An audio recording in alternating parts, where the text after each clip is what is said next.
I'm joined today by Jesse Proudman from Strix Leviathan. Hi, Jesse. Thanks for joining us today. My pleasure. Thanks for having me. Great. Today's crypto RFQ is going to be a little different than some of our previous versions. Bitcoin's been trading at a relatively tight range between $9,000 and $10,000 since the halving, and traders are probably going to break one way or another.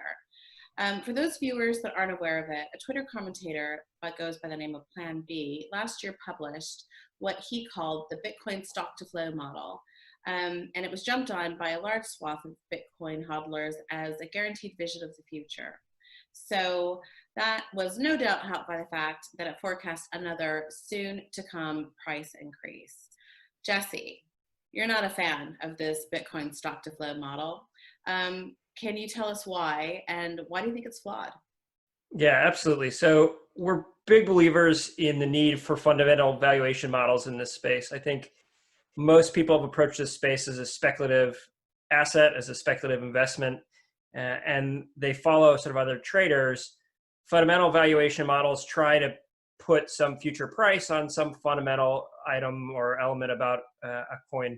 Yeah. The problem we have with the stock to flow model is that effectively the theory behind it, it's not a theoretically valid theory, and then the math behind it is not valid. And so what you end up with is a model that projects Bitcoin to be $100,000 this year, and upwards of sort of $245 billion per Bitcoin as the model plays out over the next 40, 50 years. And so it's a marketing model more than anything else in our eyes. And it's disingenuous. It attracts people to invest in this space for the wrong reasons. Like, we believe this is an interesting asset class. We believe the price will go up over time, but we want people to invest for the right reasons, not because they're following a model blindly that is not theoretically valid. Right. Okay. So is there any merit to the model when, he's talking about applying it to gold and silver? Yeah, it's a good question. So the model itself effectively is trying to say that you can map out the value of Bitcoin using this ratio of the stock on hand, how many coins are already on chain versus the new stock that's created, the flow. Yeah. Effectively, how many coins are mined in each block.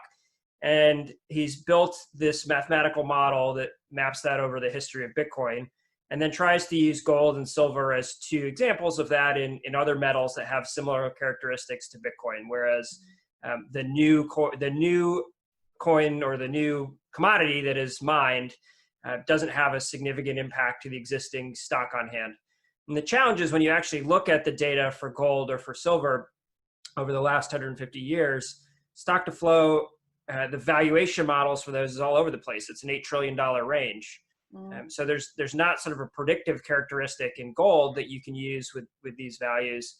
And so in our eyes, right there, you can't necessarily take that model and try to apply it to Bitcoin if it doesn't work in other assets. Okay. So the Bitcoin hype cycles, especially since the halving, have seemed quite cynical, right? I think some of us expected that, it was going to generate this fever. It stayed pretty stable. And, I use that word kind of loosely, but I mean, really hovering between that 9 and 10, it's pretty stable. It usually, has more movements than that. So, is there a way that you can look at this stock to flow model and justify that forecast for different reasons?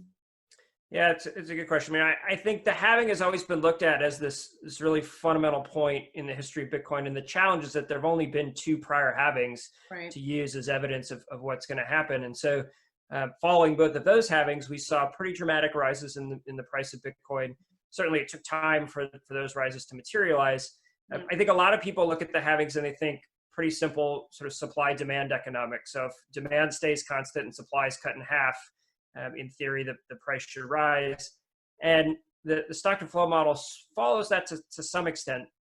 But there's a lot of realities with this particular halving around the institutionalization of mining that haven't occurred in prior halvings, right? The amount of money that has been invested into data centers, into equipment, into power contracts, the tools these miners have between futures contracts and options contracts and lending markets to be able to hedge their positions. All of these are things that didn't exist in the last 2 mining cycles, the last 2 halving cycles, I should say. And it's those things that we believe really are impacting the price now. So we're neither sort of bullish or bearish on this particular cycle. Like the price will go where the price goes, but I think you have to realize that this halving is very different than the last two, and that two prior data points don't necessarily map out to predict this existing halving.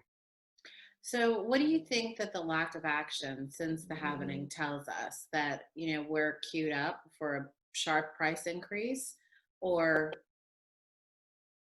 Yeah.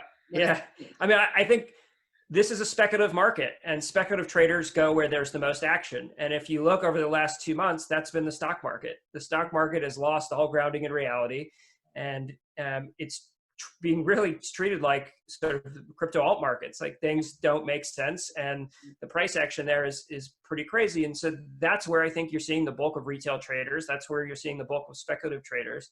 And until the stock market calms down and gets back to some semblance of sort of traditional normalcy, whether that's logical or not, I think we're going to continue to have some challenges with limited volatility in the crypto space.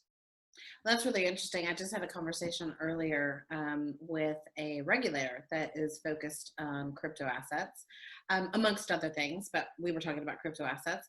And he was saying that, he's watching the traditional markets, and crypto is the least of his concerns at the moment. And he is wondering where all these retail day traders are coming from on the likes of Robinhood, etc. Right. I mean, just look at Hertz, right? Like the Hertz bankruptcy and issuing another $1 billion of stock. I mean, these are straight out of crypto storybook, yet they're happening on the traditional financial markets. And so that's where, in our eyes, sort of the speculative traders that push price around in this space, that's where they're playing today, because that's where the returns are. Okay. Well, Jesse, thank you very much for breaking that down for us. I learned something today, which is great.